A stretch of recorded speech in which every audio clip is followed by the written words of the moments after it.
Teman-teman mahasiswa, kembali lagi kita ketemu di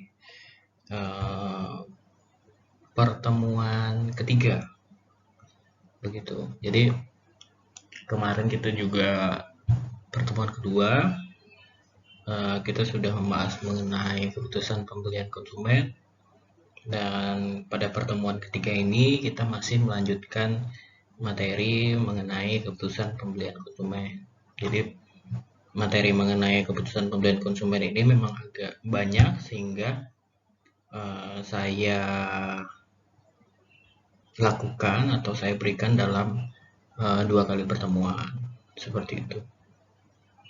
Ya, ada beberapa hal yang mungkin akan saya sampaikan. Yang pertama, perihal tugas.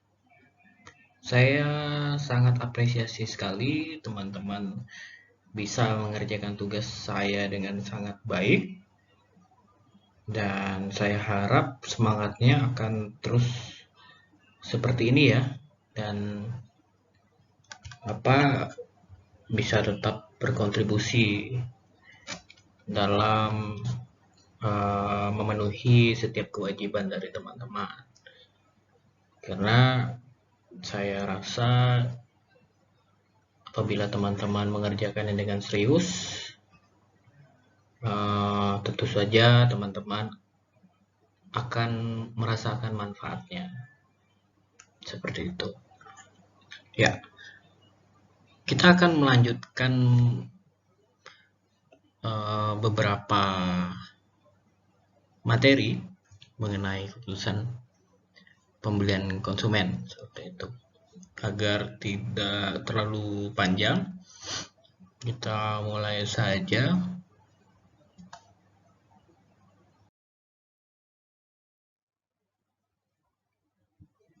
Ya, yang kedua adalah struktur keputusan membeli tentang karakteristik produk.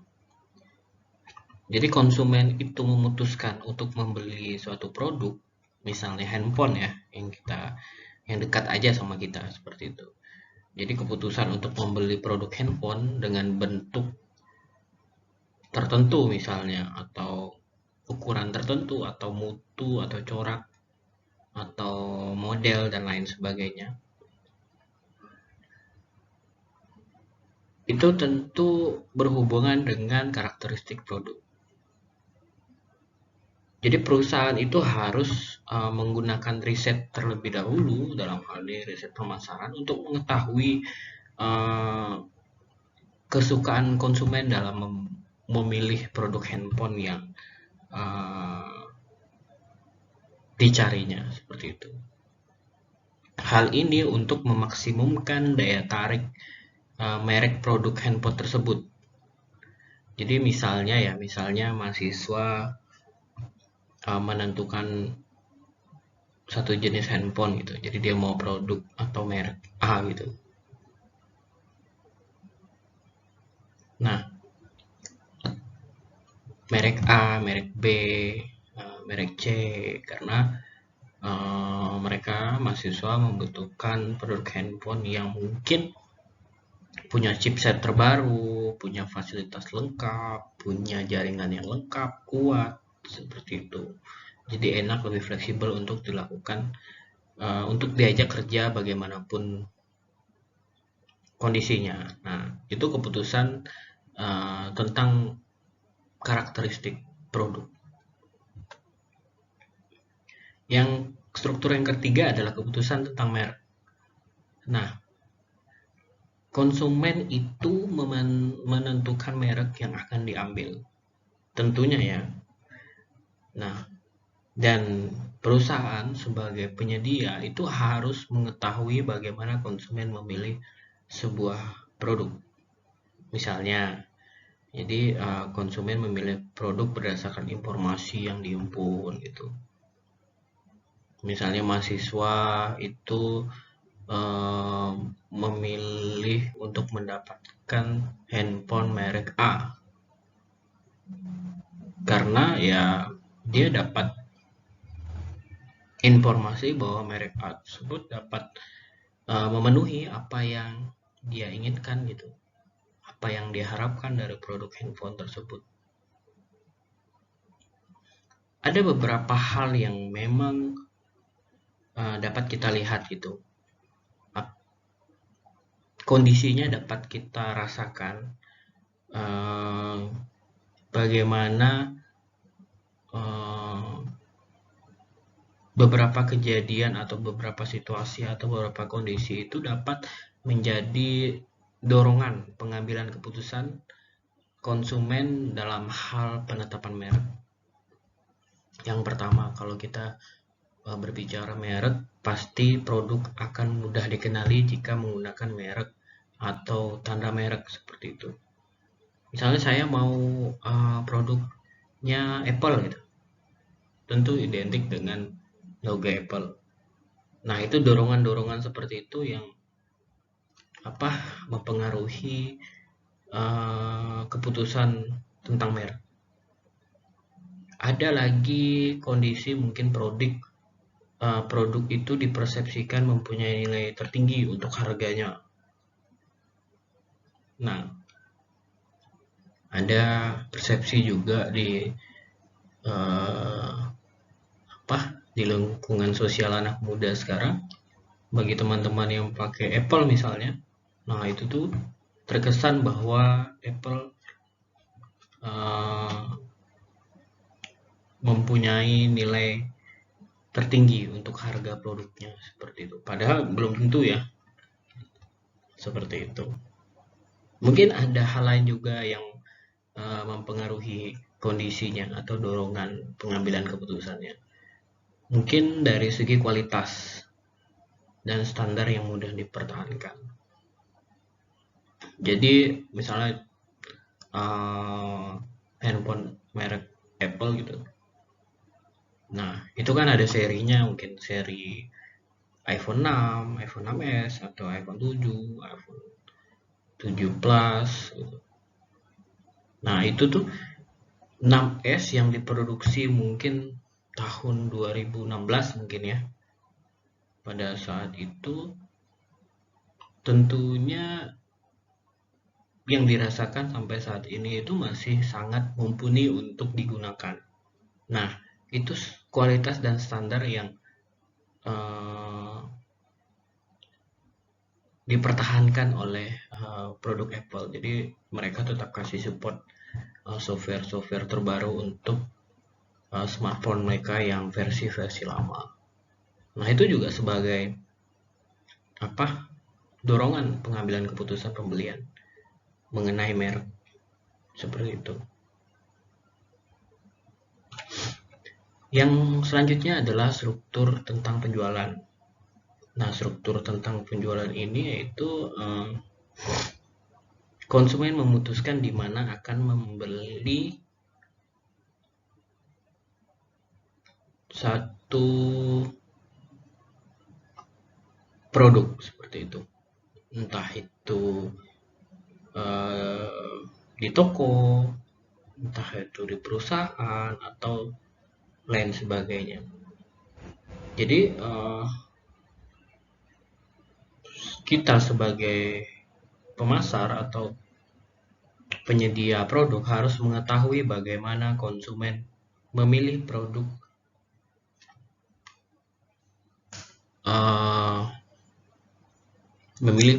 dan cara menjualnya. Jadi misalnya mahasiswa yang mempunyai pilihan membeli di toko elektronik gitu. Mungkin toko khusus komputer atau agen tertentu.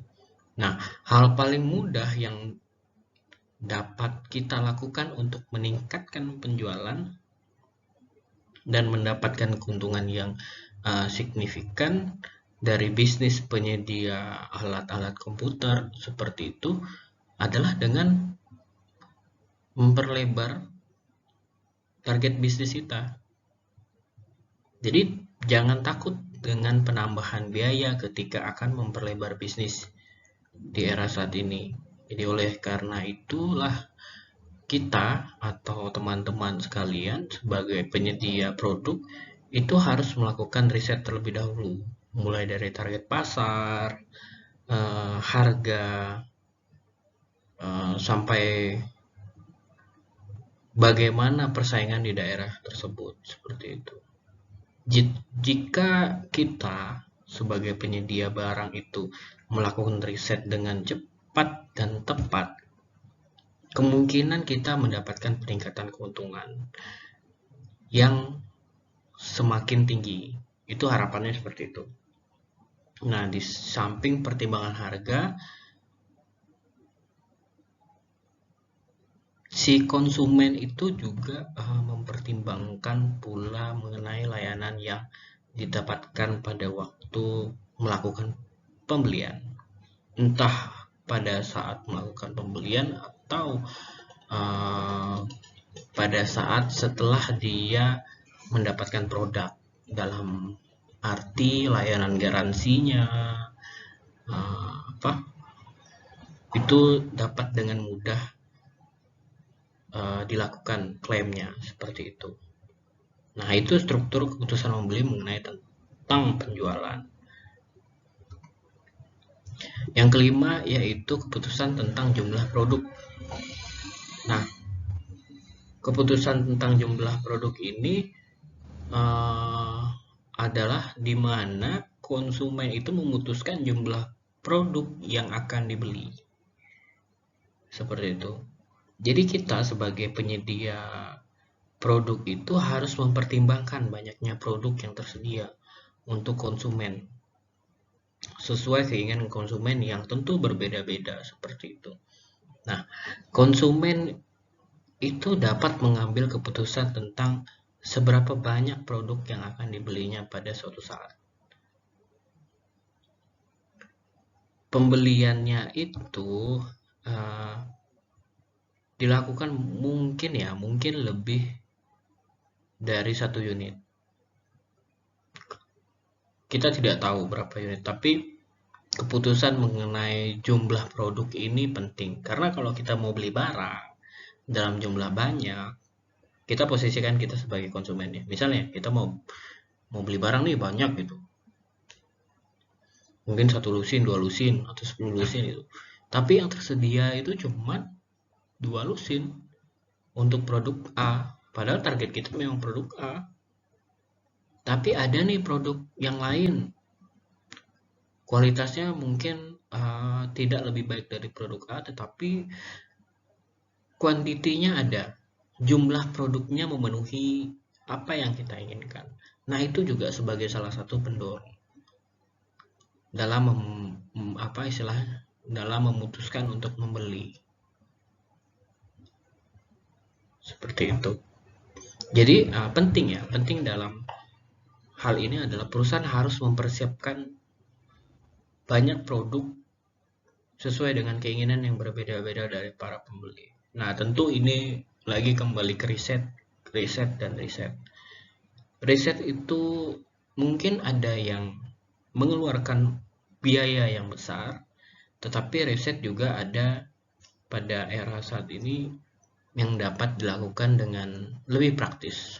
Ya, kalau lebih dengan biaya besar ya, teman-teman harus berani untuk menyediakan banyak produk dan banyak jumlah, sehingga akan ketahuan mana produk yang kurang mendapatkan minat dari konsumen, mana produk yang sangat laku gitu, sangat diincar oleh konsumen. Itu kalau dengan menggunakan biaya yang besar ya. Tapi seringkali pada saat ini kalau teman-teman beli online, nah itu tuh seringkali ada kuesioner atau survei dari toko-tokonya, seperti itu. Nah, itu tuh salah satu riset yang mudah untuk dilakukan pada saat ini, seperti itu. Tentu riset ini berguna bagi pengambilan keputusan ya oleh pemilik atau manajemen atau perusahaan besar dan apapun itu. Pentingnya itu. Ya. Selanjutnya adalah keputusan tentang waktu pembelian. Nah, keputusan tentang waktu pembelian ini dapat dikatakan atau diartikan di mana konsumen itu memutuskan kapan harus membeli.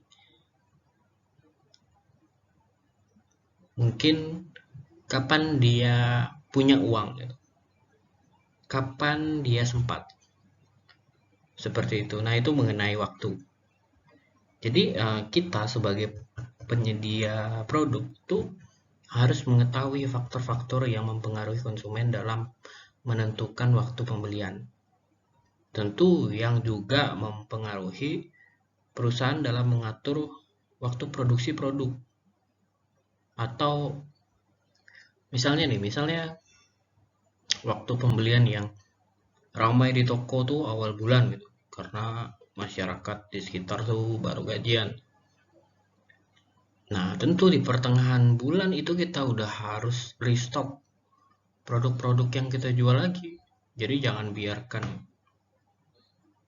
biarkan bilik-bilik pemasarannya itu menjadi kosong. Jadi diisi terus dengan produk-produk yang notabene-nya menjadi incaran para konsumen di awal bulan.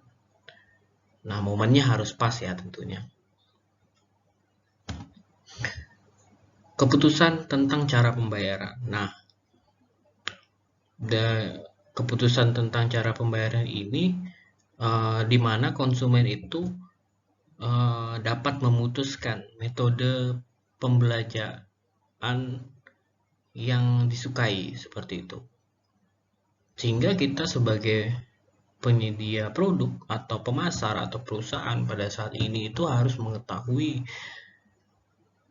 hal ini yang tentu akan mempengaruhi dalam penawaran cara pembayaran. Tidak hanya penawaran cara pembayaran, tetapi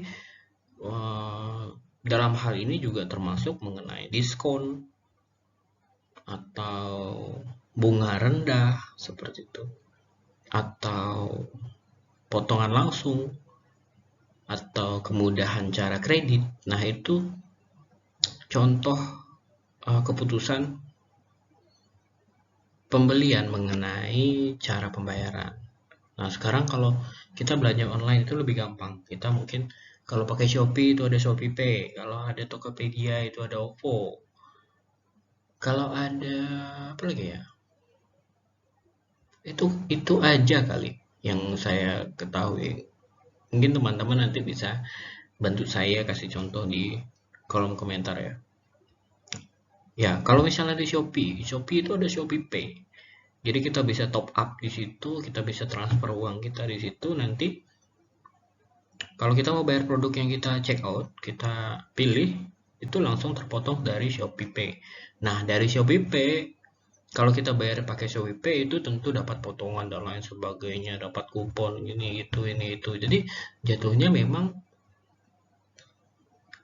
sangat menggiurkan ya. Dengan cara yang mudah kita dapat bonusnya lagi banyak gitu. Nah, itu perusahaan marketplace sekarang itu condongnya ke situ. Bagaimana mereka dapat memberikan pelayanan yang mudah bagi konsumennya.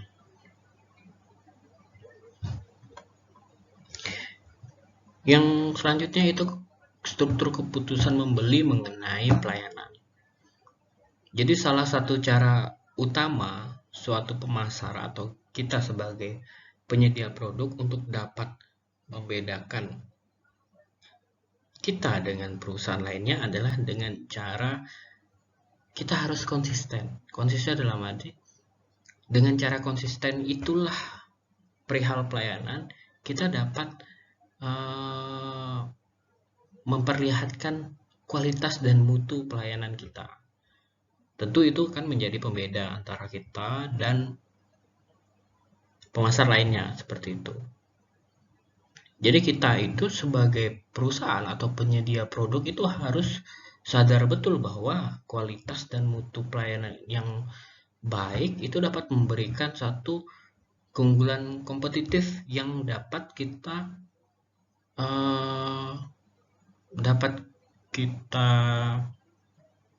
gunakan sebagai senjata bersaing.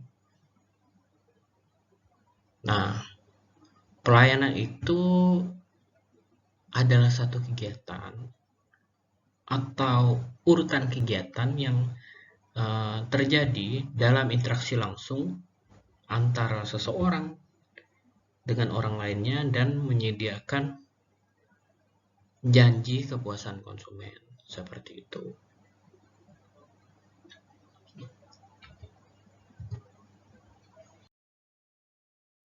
Ya, selanjutnya ada yang dinamakan model proses pengambilan keputusan.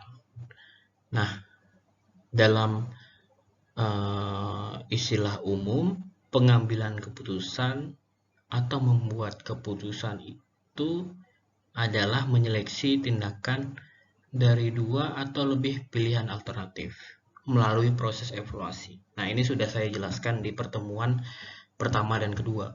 Jadi sebelum kita memilih produk, kita harus evaluasi dulu, pilih, benar-benar seleksi dulu, gitu. Jadi dengan kata lain, keputusan tersebut dapat dibuat hanya jika ada beberapa alternatif yang dipilih. Apabila alternatif pilihan itu tidak ada, maka tindakan yang dilakukan tanpa ada pilihannya tersebut tidak akan dikatakan pembuat proses atau keputusan membuat proses beli, gitu. Nah, proses pengambilan keputusan itu melibatkan 3 hal pada dasarnya. Ada input, ada proses, dan ada output. Yang pertama adalah tahapan input. Nah, tahapan input itu mempengaruhi rekognisi terhadap kebutuhan produk dan terdiri dari 2 sumber utama, yaitu usaha pemasaran produk seperti produk, tempat, harga, dan promosi, dan pengaruh sosio eksternal konsumen. Sosio eksternal konsumen ini seperti keluarga, teman, tetangga, kelas sosial, budaya, seperti itu. Nah, tahapan input itu meliputi itu. 2 hal. Yang pertama itu pemasaran, usaha pemasaran, dan pengaruh lingkungan konsumen. Nah, setelah itu terjadi, dia dapat istilahnya, dia dapat informasi dari keluarganya, dari temannya, dari tetangganya, mungkin dari teman-teman kampusnya bahwa satu produk itu bagus atau ini gitu, dan produknya bisa didapatkan di toko ini gitu. Nah, itu kan inputnya dapat tuh. Nah, setelah inputnya dapat, maka informasi itu akan diproses. Nah, pada tahapan proses ini yaitu bagaimana seorang konsumen itu dapat membuat keputusan yang mencakup faktor pembelian. Nah, kembali lagi ini ke faktor psikologi. Saya pernah jelaskan di pertemuan kedua. Keputusan membeli itu juga dipengaruhi oleh faktor psikologis.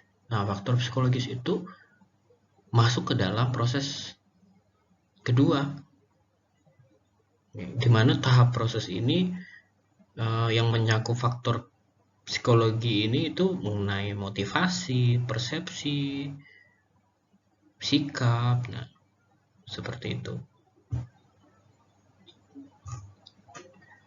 Tentu hal-hal itulah yang akan mempengaruhi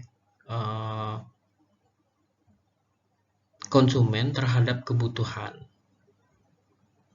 pencarian alternatif sebelum pembelian, dan evaluasi alternatif. Nah, semua diproses pada tahap kedua ini. Bagaimana dia sudah mendapatkan informasi dari lingkungannya, dan itu dapat dikategorikan sebagai input, dan kemudian dari informasi tersebut dia proses nih. Kadang-kadang kita mau beli barang, kita mikir kan, nah itu proses. banyak motivasi, mungkin motivasinya saya harus dapat produk itu supaya saya bisa dapat belajar desain, itu bisa hal-hal yang seperti itu. Nah, setelah informasi tersebut diproses, nah setelah tahap proses itu adalah tahapan output. Nah, tahapan output inilah yang merupakan tahapan akhir atau merupakan pembelian dan perilaku setelah pembelian. Jadi sebelumnya kan dia dapat informasi terus dia proses informasinya. Kadang-kadang benar juga ya dikatakan teman-teman saya bahwa produknya yang ini bagus. Mungkin ada rasa penasaran, motivasi, atau persepsi yang tergambarkan atau masuk ke dalam faktor psikologis tadi. Jadi memunculkan keinginan untuk membeli. Seperti itu. Nah, keinginan untuk membeli itulah yang dinamakan output. Seperti itu.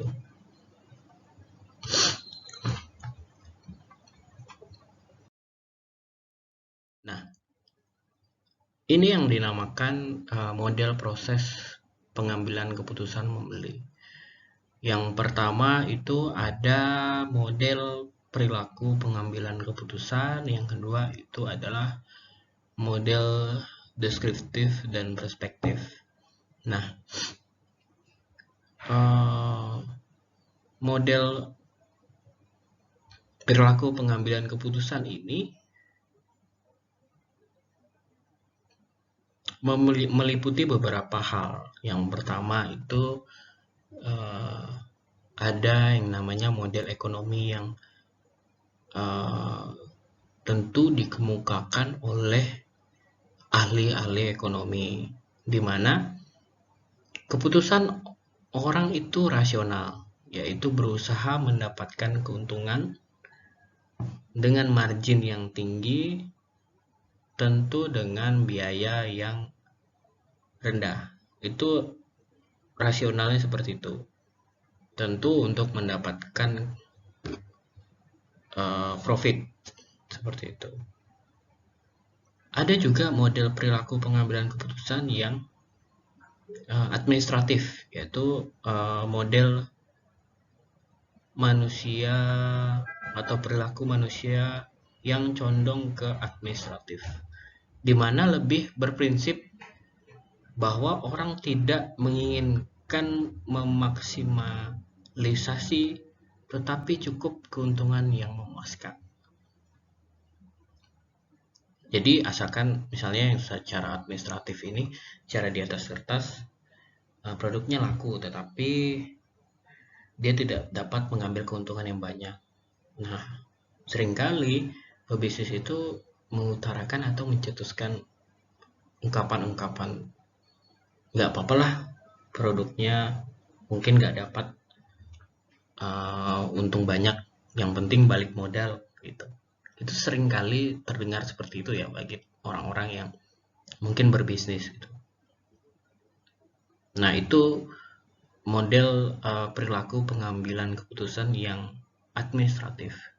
Mereka mementingkan hal bahwa mereka tidak boleh rugi. Minimal mereka harus balik modal gitu, walaupun untungnya hanya sedikit. Nah, ada juga model perilaku yang dinamakan mobi-centric ya, dimana pada perilaku ini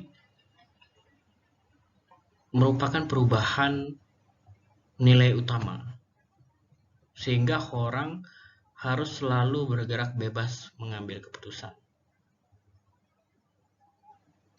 Ya, ini sangat terlihat sih dalam arti perilaku ini. Jadi terkadang ada produk yang lagi booming. Nah, mau booming produk A, rame, orang pergi beli ngantri. Tiba-tiba bulan depan ada produk B yang lagi booming, pindah. Produk A itu malah sepi gitu. Yang ngantri kosong, boro-boro ngantri, yang beli aja belum tentu ada gitu. Orang tiba-tiba lari lagi ke produk B. Nanti di bulan depan lagi ada lagi produk C yang lebih booming. Nah, itu yang dikatakan seiring berjalannya waktu konsumen itu akan bergerak bebas dalam pengambilan keputusan. Nah, ada juga model perilaku yang lebih organisasional, dalam arti perilaku ini lebih mengedepankan sifat setia dan penuh kerjasama dalam pengambilan keputusan. Nah, ini tentu sudah jelas ya bahwa produk-produk yang memiliki konsumen yang setia ini memang mereka punya kualitas yang bagus seperti itu. Dalam produk apapun, handphone, laptop, apalagi. Jangankan teknologi lah. Pasta gigi, Pepsodent gitu. Apalagi. Deterjen Rinso, padahal Rinso itu merek ya. Cuman budayanya orang menyebut deterjen itu dengan Rinso, padahal deterjen bukan cuma hanya Rinso, tapi yang selalu di pikiran konsumen ya itu seperti itu. Nah, ada juga model perilaku pengusaha baru seperti itu. Nah, perilaku pengusaha baru ini tentu menekankan pada sifat yang kompetitif. Nah, mereka tidak takut bersaing gitu. Mereka malah melihat persaingan itu sebagai peluang. Nah, itu model proses pengambilan keputusan membeli yang arahnya ke pengusaha baru. Nah, ada juga model sosial. Nah, di mana orang itu sering tidak rasional dalam pengambilan keputusan, di mana diliputi perasaan emosi dan situasi di bawah alam sadarnya. Nah, itu tergantung perilaku yang muncul, tergantung lingkungan sosialnya. Mungkin ada nih contohnya kalau kita nongkrong kita ayolah beli inilah gitu kan, masa belum punya ini kita punya ini gitu. Ayo coba ini gitu, sate di sana enak gitu, padahal kita nggak suka sate gitu. Nah, karena emosi di istilahnya ditekan-tekan terus, ya kita beli produknya seperti itu. Nah, itu pengambilan keputusan yang sering tidak rasional gitu dalam proses pengambilan keputusan membeli. Nah, model yang kedua yaitu model deskriptif dan perspektif. Nah, model deskriptif itu di mana di dalamnya terdapat kepuasan pelanggan yang telah dicapai dengan penawaran produk yang ditawarkan oleh perusahaan itu sesuai atau berdasarkan pada realitas observasi dari konsumen. Itu model deskriptif. Jadi di dalamnya itu ada kepuasan pelanggan. Kepuasan pelanggan itu muncul karena mereka puas terhadap satu produk. Tidak hanya produknya, tetapi mereka puas terhadap pelayanan dan tokonya. Misalnya mereka datang cari produk itu langsung dapat. Nah, itu tuh konsumen sangat senang. Nah, senang itulah muncul namanya kepuasan pelanggan. Nah, itu muncul dalam model deskriptif.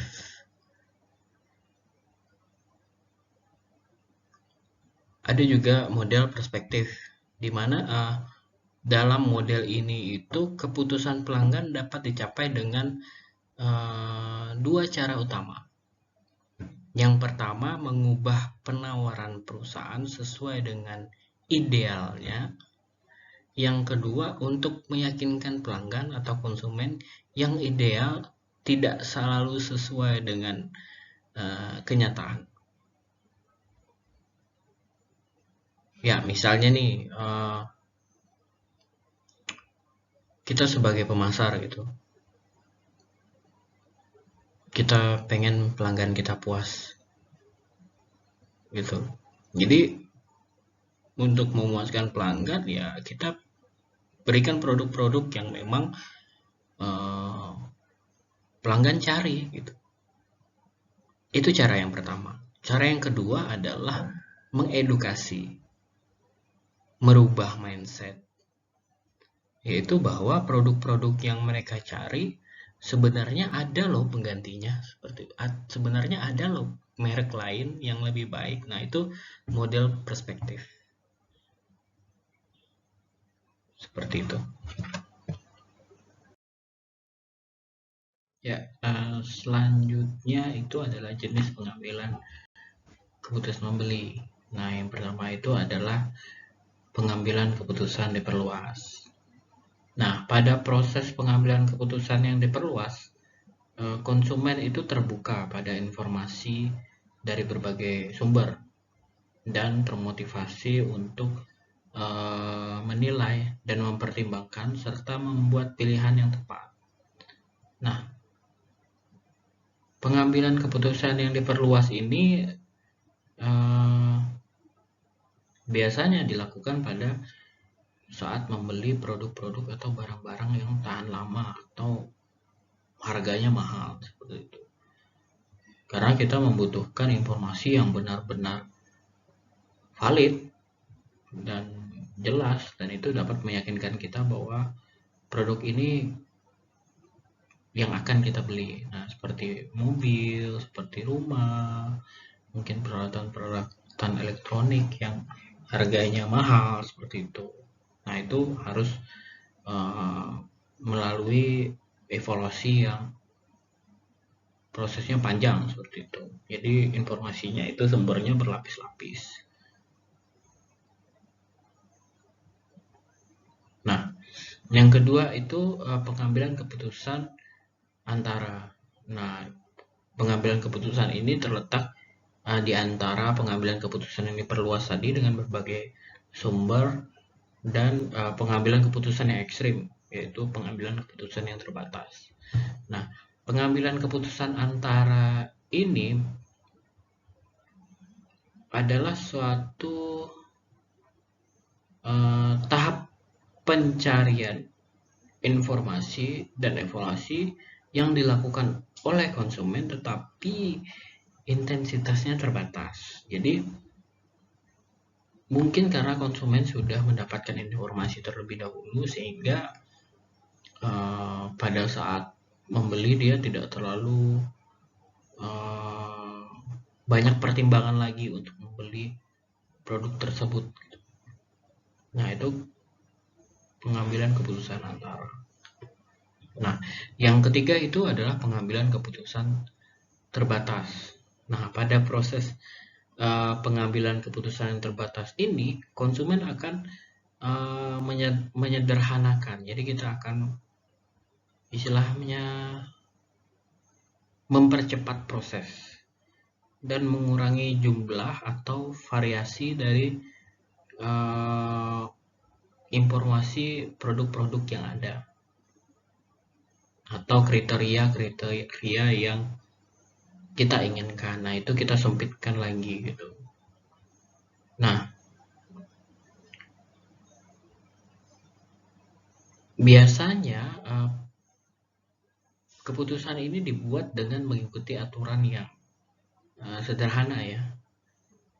Hanya sedikit pencarian informasi dan evaluasi sebelum pembelian, atau dengan kata lain pengenalan kebutuhannya itu mengarah pada tindakan pembelian.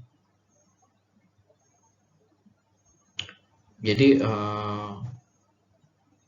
seperti produk, jadi dia tidak terlalu fokus ke produk-produk lainnya seperti itu. Dia fokus ke satu produk. Nah, dalam produk itu menyediakan pilihan-pilihan lainnya seperti itu. Itu akan dipersempit gitu. Karena apabila kita memilih produk A, nah tentu produk A akan ada pilihan dan spesifikasi pilihannya seperti itu. Nanti kita pilih lagi produk B, itu kan ada lagi. Nah, itu dipersempit. Dia lebih tertuju pada satu produk, misalnya produk A. Nah, produk A dia tinggal pilih mau spesifikasi seperti apa. Nah, itu pengambilan keputusan terbatas dan mengarah pada satu kriteria atau produk atau merek seperti itu. Ya, mungkin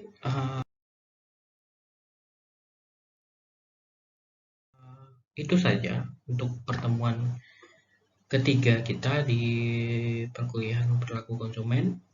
Maka untuk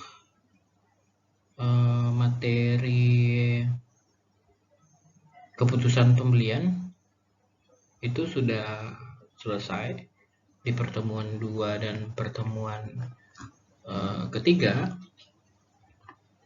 Nah, nanti kita akan masuk pada model perilaku konsumen seperti itu. Nah, nanti saya akan melanjutkan di pertemuan keempat. Nah, tidak lupa pula saya menghimbau teman-teman untuk dapat mengabsen diri di kolom komentar, tetapi saya harapkan teman-teman dapat mengajukan satu pertanyaan di mana melalui proses tanya jawab tersebut kita dapat melakukan satu diskusi, dan tentunya diskusi tersebut juga dapat dibaca atau disimak oleh teman-teman lainnya di kolom komentar seperti itu. Perihal tugas nanti saya akan jelaskan di WhatsApp group, bentuknya seperti apa, aturannya seperti apa. Jadi saya harap teman-teman tetap semangat, tetap jaga kesehatan, dan selalu mengikuti perkuliahan yang teman-teman ambil di semester ini dengan baik. Jadi tidak hanya perkuliahan saya saja. Jadi saya harapkan untuk mata kuliah yang lainnya teman-teman juga ikuti dengan baik. Oke, begitu saja ya. Selamat pagi, terima kasih atas ketersediaan waktu dan perhatiannya terhadap mata kuliah ini.